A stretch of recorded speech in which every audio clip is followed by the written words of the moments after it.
Bah écoute, le SEA, pour moi c'est une forme d'acquisition payante. C'est le moyen de te positionner sur des mots-clés que tu peux pas encore parce que t'es trop jeune et de convertir le plus rapidement possible, mais à condition que t'aies des moyens. Et aussi, tout simplement, si demain t'as un budget de 5000 que tu peux mettre sur du SEA, c'est cool. Par contre, t'arrêtes ton budget, t'arrêtes le SEA, t'arrêtes les résultats qui vont avec. C'est pas quelque chose de pérenne. C'est vraiment une acquisition sur un moment donné, tant que t'as du budget. Et demain, tu vois, même nous, ça fait 3 ans qu'on fait du SEA. Demain, on arrête le SEA, il continue pas. On va pas continuer à générer des conversions, on va pas continuer à obtenir ces résultats si on coupe le budget. Le SEA, je trouve ça hyper complémentaire au SEO. Quand tu peux te le permettre, moi j'additionnerais toujours les deux. Dans le sens où le SEO, tu vas aller chercher ton trafic pérenne dans le temps. Tu vas commencer à te muscler. Et le SEA, c'est un peu ton cheat code. Tu vas tout de suite sur les mots-clés que t'aimerais, tu vois. Ouais, ok. Je pourrais pas choisir ou l'un ou l'autre. Okay. Y a pas un truc parce que c'est un truc qui se passe sur YouTube, par exemple, quand tu payes pour référencer tes vidéos, l'algo est pas con, c'est-à-dire que t'identifie comme un compte payant. Et donc le jour où t'arrêtes, en fait l'algo te shadowban pour te refaire passer à la caisse. C'est un truc qui arrive pas mal de. Ouais, c'est pour ça que c'est assez peu recommandé des échos que j'ai eu de payer pour sponsor ces vidéos pour la découvrabilité, etc. C'est pas un truc que tu vas retrouver entre le SEO et le SEA. Alors le message de Google, ça a toujours été que y a aucune corrélation entre le SEA et le SEO, et c'est pas parce que tu payes du Google Ads que ton SEO va s'améliorer, et pas parce que tu arrêtes de payer du Google Ads que ton SEO va moins performer. Il y a un engagement côté Google. Après, ça reste les paroles de Google. Ce qui se passe dans la réalité, pour l'avoir beaucoup testé, c'est honnêtement, nous, le SEO a été beaucoup drivé par le SEA aussi. Parce que, dans la logique, tu ramènes plus de monde sur ton site. Donc ça fait monter l'autorité globale. Donc tu obliges Google à passer plus souvent. S'il passe plus souvent, il voit plus souvent tes contenus. S'il voit plus souvent tes contenus, référence plus. Et ça accélère le cycle, en fait. C'est ça. Après, est-ce qu'il y a une corrélation entre guillemets, t'arrêtes le SEA, t'as moins de trafic SEO, ça j'en sais rien. Ok. J'ai jamais testé.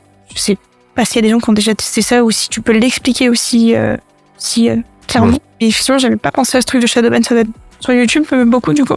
Alors je sais pas. Shadowban, c'est peut-être un abus de langage de ma part. Ouais. Je sais pas si c'est intintentionnel en mode stratégie de monétisation, rétention ou quoi.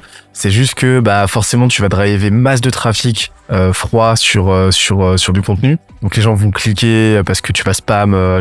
Donc au bout de la 10e impression, ils vont cliquer pour aller voir forcément. Mais ça te ramène en fait des viewers pas très quali qui, au pire des cas, en fait, effectivement tu vas avoir du shadowban, mais dans cette hypothèse-là, en fait, c'est juste que tu vas avoir des viewers qui vont pas être suffisamment engagés, qui vont pas rester assez longtemps. En fait, ça va juste niquer tes stats, qui va faire que l'algo va se dire, le contenu est pas ouf, je le référence pas, et au bout d'un moment, tu te retrouves pas shadowban, mais juste snobé par l'algo qui t'a catégorisé comme un profil pas ouf, quoi. Chaîne pas ouf. En tout cas, quelle que soit l'explication, c'est pas très recommandé sur YouTube de faire ça. Mais après, dans ton cas, ça. En fait, ce qui est super intéressant, c'est que comme tu l'as dit, le SEA génère du flux à court terme et du flux constant. Et après, le SEO, elle te permet de générer cet effet cumulé, quoi. T'as dit effet de levier du SEA avec effet cumulé du SEO. En fait, là, ça fait des chocs à pic. Ouais, c'est une petit cocktail explosif. Puis en fait, partir du principe qu'en gros, Google, il t'accorde un espèce de quota. Genre, il va te dire, ok, tous les jours, je vais passer 10 fois chez toi. Je vulgarise énormément. En fonction de tes stats actuelles, je vais passer 10 fois. Ok, mais si je level up, est-ce que tu passes plus? Ouais, je passerai plus si tu level up. Ok. Je vais aller essayer. Je vais générer un peu plus de trafic. Il va se dire, il y a beaucoup de monde qui passe chez toi, je vais venir voir ce qui se passe un peu plus souvent. Qui monte le quota à 15. Il va venir plus. Après, tu vas générer encore plus parce que forcément, il passe plus, donc t'es plus référencé. Donc plus tu publies, plus tu ranks. Plus tu vends. Plus tu vends et plus tu prends des trafics.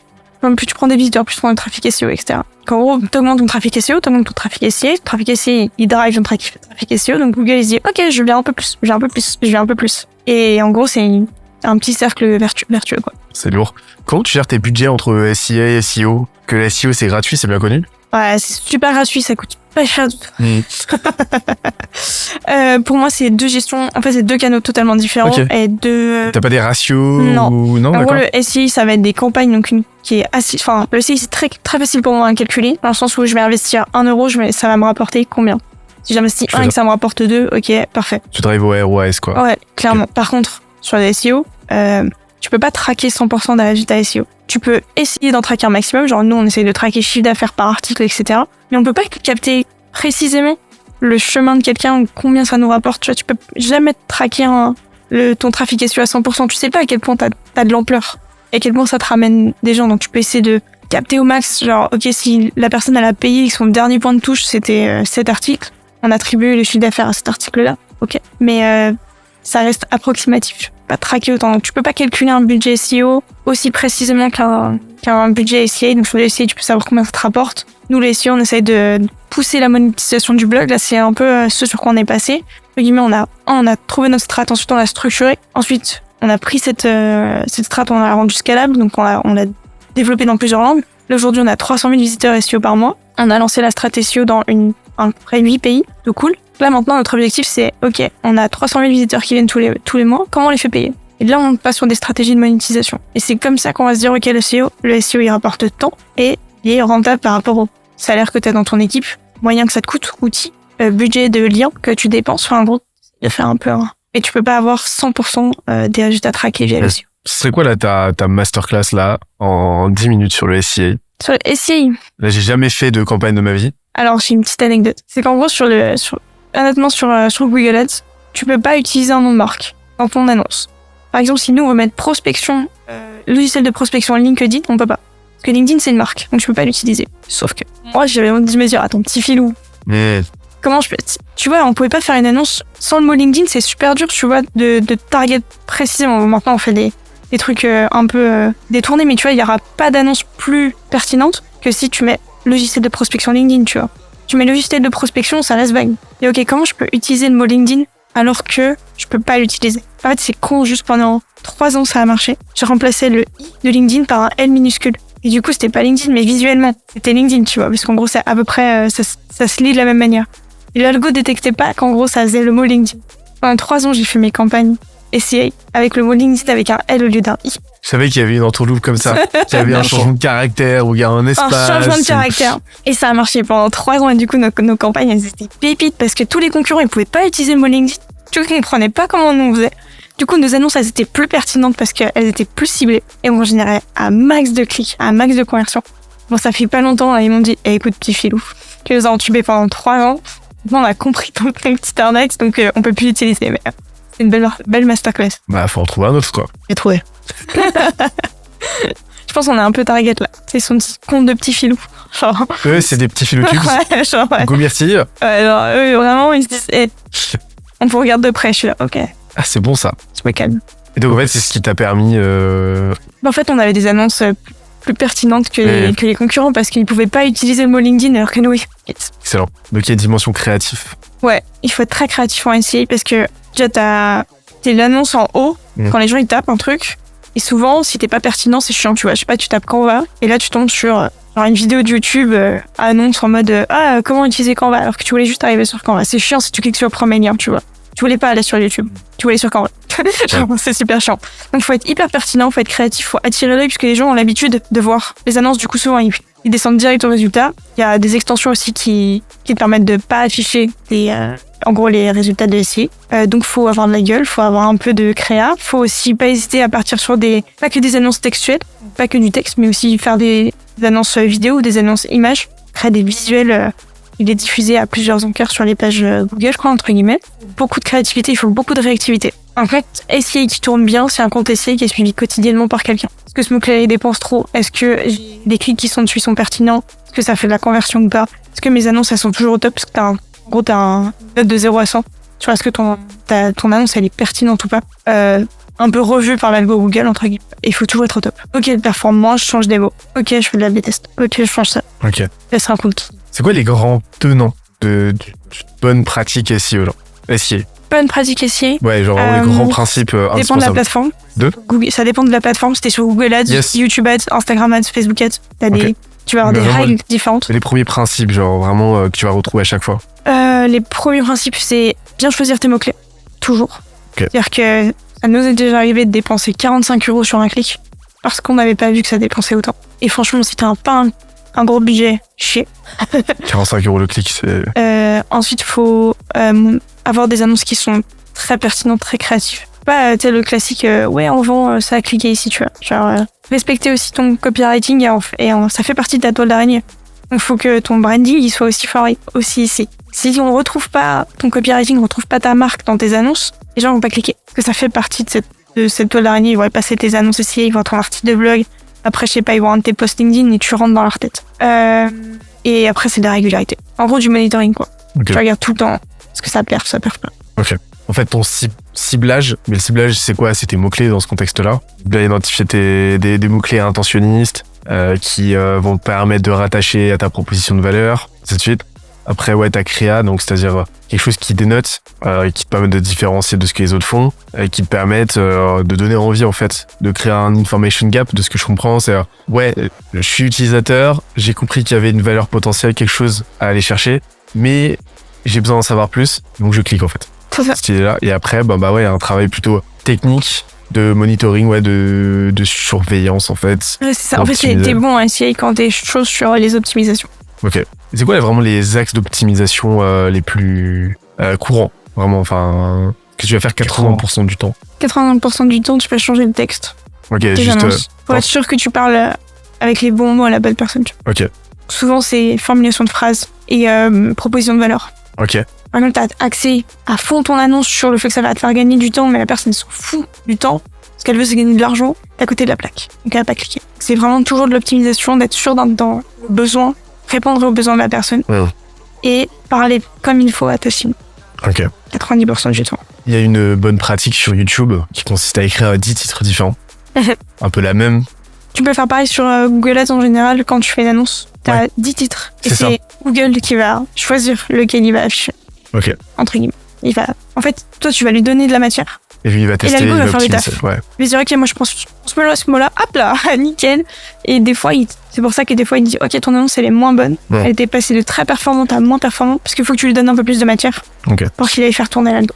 Ok. Donc en fait, c'est un travail, finalement, de ce que je comprends, pas si technique que ça. Mais c'est un travail de rigueur et c'est un travail de flux, en fait. Bien sûr, il y a quelques optimisations techniques de ton compte et être sûr que c'était parti sur les bons paramètres. Je suis sûr que, je sais pas, t'as passé le contrôle technique de ta voiture, tu vois, pour qu'elle prenne la route. C'est à peu près pareil pour ton compte SEA. Mais une fois que t'as compris à qui tu parles, comment ta cible elle parle et par quel biais tu vas aller leur montrer que t'existes, après c'est que de la créa. Ok. Et ton funnel, comment tu le gères? Parce que tu m'as dit au début que c'était très rudimentaire. Je crois pas que toi non plus de ton côté tu parles de funnel en tant que tel, mais de parcours de conversion au pluriel. Mais aujourd'hui, structure comment? C'est quoi ta philosophie par rapport à ça? SEA ou SEO? Au global. Au global. En gros, mon but, ça va être, si je sais à peu près qui je veux attirer, ça va être d'être ultra visible sur tous les canaux. Okay. Alors là, on target les gens qui cherchent à prospecter sur LinkedIn. Je vais me rendre visible en SEA, en SEO et sur LinkedIn. Sur les 3 canaux. Juste histoire de rentrer dans sa tête, dans sa sphère. Okay. Pour que même si aujourd'hui, il n'a pas besoin d'un outil de prospection LinkedIn, demain, il a besoin, il va pas chercher les concurrents et va se dire, ah bah ouais, Alexis, j'ai vu passer ça 15 fois autour du sujet, trop bien. Donc ce que je vais faire, c'est qu'en SEO, je vais me rendre ultra experte sur la thématique, quitte à écrire des fois sur des trucs qui n'ont rien à voir avec la prospection LinkedIn, genre emoji LinkedIn, tu vois. Ou c'est quoi la nouvelle fonctionnalité de LinkedIn? Comment écrire une bonne description, un bon profil LinkedIn, tu vois. C'est pas directement tourné vers petite prospection LinkedIn, mais ça reste dans sa sphère et dans ce qu'il peut taper. En gros, je vais essayer un peu de lui montrer que je suis expert dans le sujet sur ça. Ça va être le début un peu dans la fenêtre. Omniprésence. Okay. Après, je sais pas, il va traîner un peu sur LinkedIn, il va avoir des posts de Alexis, un peu partout. Hop ça, un peu toi, non, un peu si, un peu telle personne, un peu le truc. Et en gros, on continue de nourrir ce truc de LinkedIn égale Alexis. Et ensuite, en SEA, je vais arriver sur des mots-clés qui sont un peu plus transactionnels. Sur des choses un peu plus précises, par exemple, je vais faire du SEA sur des concurrents. Par exemple, je sais pas, quelle peur tu vois. Je vais aller faire une annonce SEA qui propose un comparatif. Je vais proposer un article sur le sujet de Alexis qui compare honnêtement les deux outils. Pour que la personne, qu'importe la sphère dans laquelle elle tourne, à n'importe quel moment, elle retrouve Alexis. Ça va être le final. Et ensuite, une fois que j'ai réussi un peu à attirer son attention, elle a cliqué sur un article de blog ou sur une annonce. Ce qu'on va faire, c'est soit s'il clique sur du SEA, pour moi, c'est bout du funnel parce qu'il y a 3 options, c'est télécharger sur Chrome Store. Okay.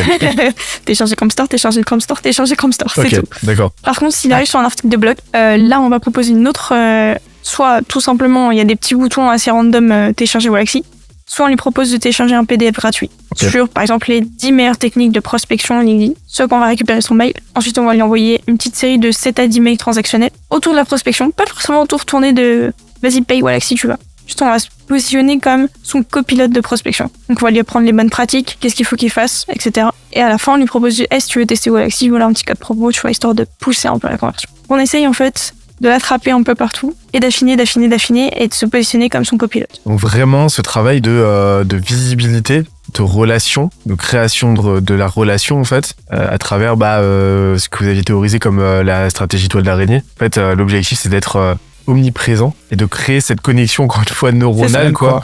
Donc c'est un travail finalement très branding au final, drivé par de la performance, mais avec cet objectif de créer cette évidence dans la tête, cette clarté, cette évidence dans la tête du futur utilisateur, du visiteur, de prospecter sur LinkedIn égale Wallaxy. Je me pose même pas la question en fait. C'est ça. Et moi, vu que vous êtes dans une logique d'inbound, vous n'avez pas de notion de la maîtrise du timing, d'achat, de conversion, d'installation, parce que vous n'êtes pas dans la tête de votre audience.